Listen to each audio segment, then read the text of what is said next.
follow-up, kayo po ba, sir, personally? Sorry, tatanungin ko na, sir. Yeah, I'm seriously considering running for president or for other positions, but I'm really praying and discerning about it. And I'd really like the opportunity na mapasa muna tong 10K ayuda and to be part of forming a 5-year plan. So I think anyone and everyone who is qualified and could be a good president should now contribute in putting together a 5-year plan. Kaya para kahit sinong manalo, at least may plano na yung ating bansa. Hindi pwede sa Pilipino ang bahala na. So kung ang gagawin natin ay mangangampanya muna o ayusin muna o pabayaan mo muna mag-organize o sige, pabayaan mo munang pilitin nila ako and then wala namang tayong pinapakitang platform and then we don't join. 'Di ba? So I mean, there are people I see on TV na hindi ko kasundo. 'Di ba? At alam niyong meron po akong ongoing debates with some of them. But when they talk about national issues, I appreciate them kasi may contribution eh. 'Di ba? Hindi naman pwede talagang idikta na lang natin ang gagawin natin. May debate din 'yan. So even MJ, even yung 1K proposal nung kabila or 1K plus 1K, 2K, I appreciate na may counter proposal. Tingin ko lang mas maganda yung proposal namin. So sana sa pag ginawa natin yung 5-year plan, no? Kasi wala pong bansa na umunlad nang hindi nagkaroon po ng magandang plano. Yung pong 5-year and then a 10-year plan. Even the latest, no? So even if you look at Europe after the Marshall Plan, you look at Japan after they surrendered to the US, you look at the US after the New Deal, after the Depression, and you look at China the last 20 years. Lahat po yan nagkaroon ng magandang plano. And the shortest plan is usually 5 years para dire-diretso. Ngayon, matatapos ang administrasyon, hindi natin malaman kung anong nangyayari sa NAIA. Di ba? Isn't it time that we really decide? Di ba? What's going to happen with all of this? Sir, last na lang, yung sa ayuda ba, sinabi nyo, ilalaban nyo pa ba sa BICAM yan, yung 10K? We're talking to senators now, and kung sasabihin nung administrasyon na masyadong malaking pondo ang Bayanihan 3, kaya nga namin ginawang separate bill yung ayuda. Yung 200 billion, kayang-kayang hanapin yon. And even that, no, kung masyadong malaki pa rin yon, we can go down to 150 billion, which is really the number of families na pinaka-nangangailangan sa atin. To give you a perspective lang, mga kapatid natin sa media, every year we put 100 billion for 4Ps. Ito yung pinakahirap sa ating bansa. And sa ayuda, kasama pa rin sila. No? So, but napakarami po ngayon na wala sa 4Ps, pero hirap na hirap. So ano ba naman yung magkaroon tayo ng 1 to 200 billion project this year para matulungan silang makaahon? These are very productive people na nawalan lang ng trabaho or nalulugi ang negosyo, not because of any negligence, not because of any pagkukulang, hindi dahil sa katamaran, kung hindi dahil sa COVID. No? And government is partly to blame because nahuli tayo sa bakuna. Di ba? We keep saying we're on track and every time na nagpapasalamat ako we're on track, malalaman kong may delay na naman. No? So the reality is, kung makikita mo all over the world, yung mga maganda rollout ng vaccination, handa na sila to restart their economy. Tayo, hindi pa rin. Naghihingalo pa rin. So, two things na kailangan ng gobyerno ngayon is bakuna at ayuda. Thank you, Mr. Daniel. Now, moving on, Mr. Jojo Sicat from Abante. Turn on pa. Sir, balik tayo ulit dito sa ayuda natin. 10,000 tulong pag-asa dito sa ating mga OFWs. Ngayon, meron kayo tutulungan na 300 OFWs and 50 non-OFWs na mga beneficiaries. Paano natin sinala yun, sir? Anong klase mga problema nila? Paano natin sila sinala? Pinili itong mga OFWs na OFWs na matulungan. So partnerships then, mamaya we will think one by one, yung katulad po ni Toots Ople, yung kanilang organisasyon, yung katulad po kay USEC natin for migrant workers, Sara Ariola sa DFA, katulad po kay Mocha na nasa OWA. So, and then plus yung mga nakilala kong OFW leaders. But these are all products of partnerships. But that's why ginagawa natin online. Kasi napansin namin yung pinakahirap talaga, sila minsan ang walang connect eh. So at least online, kahit papano, kung mabalitaan nila, may kamag-anak sila or may kasama sa pamilya na may Facebook or makapag-text sila ng diretso sa atin. Ito ba But we're working on a mechanism on a website and Facebook na mas magiging accessible sa lahat. Yan ba yung mga distress workers at saka yung mga hindi nakaalis? Ito mga OFWs at pamilya na either hindi nakasweldo o babalikan, may utang, basta't yung hirap na hirap.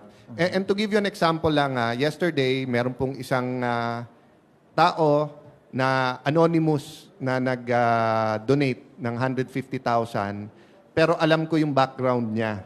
Siya'y 15 years na survivor sa cancer. And despite being a cancer survivor, may comorbidity, dahil nasa medical profession siya, frontliner siya, never din siya nagtago nitong pandemic.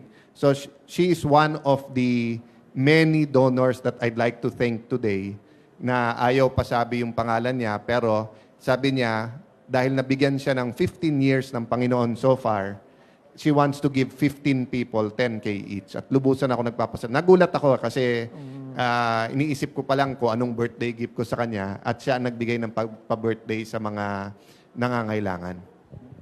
Okay, sir, last na lang.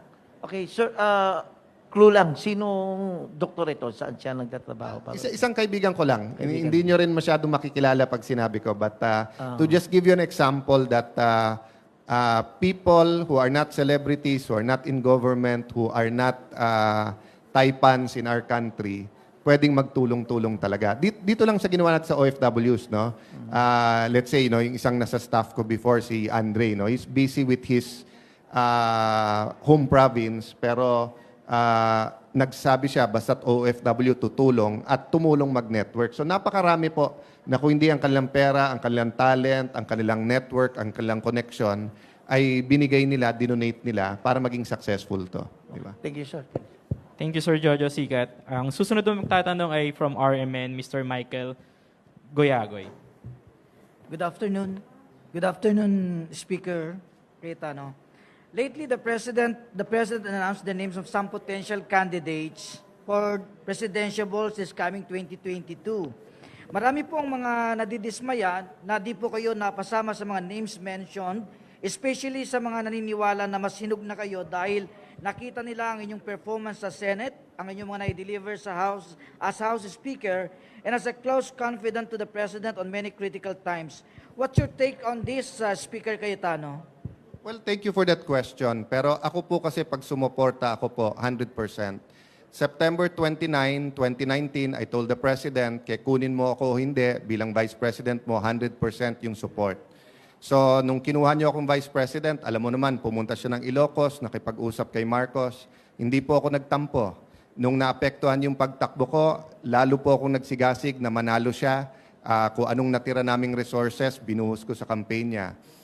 Nung pinangako sa akin yung Senate presidency at sabi niya papatawag ang mga senador but he changed his mind in the last minute. Hindi rin po ako nagtampo. That's why nung nagpahiring si Senator De Lima, ako pa rin ang nagdepensa sa kanya. Nung pinangako sa akin yung speakership for the whole 3 years, nung kinausap ako na pwede ba maghati, hindi ako nagtampo. Netong huli, sinabihan niya ako, magtuloy-tuloy ka na hanggang December. Then nagbago ng isip nung nagkaroon ng mga ilang issues, no? Sinabi niya, ituloy mo yung budget, tapos na-sacrifice yung budget dahil sa speakership. Hindi rin ako nagtampo. So isama niya man ako o hindi, I'm committed till June 30, 2022 to support his administration. But I guess it's his prerogative kung sino nakikita niya na posibleng pumalit sa kanya o hindi. Kasi ramdam ko yung burden niya. Katulad nung drug war, no? It's only semi-successful. Bakit semi? Well, law enforcement. Pero kung tingin nilang hindi ganun katinik yung susunod, baka bumalik. Kasi nga, yung rehab, yung change ng values, hindi nagawa. Sa corruption, no? Sa totoo lang, medyo nagfe-fail. I mean, anyone you talk to, between 5 to 20% pa rin ang kickback sa kung ano-anong mga projects. You talk to businessmen, wherever there are fees or taxes, whether customs, BIR, marami pa rin complaints. Hindi ko nilalahat, no? So, nararamdaman ko yung burden ng Pangulo. I agree he's mad at corruption, but siguro because of whatever, yung sitwasyon talaga, just like drugs, hindi madaling labanan ito. So, kung tingin niya yung mga binanggit niya ay yun ang makakapagpatuloy, that's his prerogative. Hindi ako magtatampo, no? Having said that, kung papansinin niya yung 5-year plan na tinutulak namin at yung 10K, that's a big bonus for me already. Happy na ako para yun lang ang ma-put forward natin. Sometimes you have to put aside your personal feelings and just focus on, what's God's purpose for you at this time and anong makukuha mo. And sa akin, kung makuha ko lang yung attention niya about the 10K, kasi ako naniniwala talaga pag nakita ng Pangulo maganda yung proposal and may pera, hindi niya ipagdadamot to sa ating kababayan. But apparently, he's not getting that information. Tanong ko lang po, sir, sakaling lumapit po sa inyo ang kampo ni Senator Manny Pacquiao at hingin sa inyo ang mag-tandem kayo for 2022 presidential race po, election.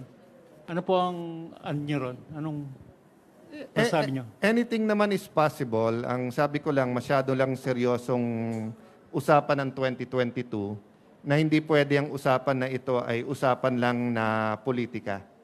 Kailangan na, so for example, anyone who asks me for my support or if I will ask them for the support, napaka-importante na ipakita natin na doable yung plano at may plano. Diba? Kasi kung sasabihin mo lang, kaya ko yan, kaya ko na yung next 5 years na yan.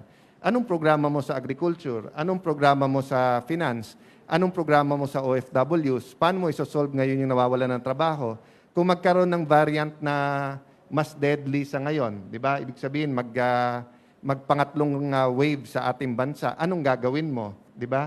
Etong Mandanas ruling, saan mo ilalagay yung pera? Paano mo tatagpian yun sa pangangailangan ng ating bansa? So I think, we have to sometimes put into perspective friendships. Kasi si Manny Pacquiao ay kapatid ko sa Panginoon Jesucristo, kaibigan ko matalik, no? Having said that, we can talk anytime. But kasama dapat sa pag-uusap, anong plano? Di ba? Anong key na mga goals? Anong purpose? At sa akin, napaka-importante bilang isang Kristiyano, anong perspective ang gagamitin mo sa politika? Kasi kung pareho lang sa iba and pananaw pa rin ng tao at hindi tayo natuto sa tinuturo ng Diyos habang itong pandemic na to, I don't think I can support. Pero kung sila ay may pananaw na yung a world view that is more of a godly view of how to deal with COVID and all of our problems, I'm more than happy to talk anytime with them.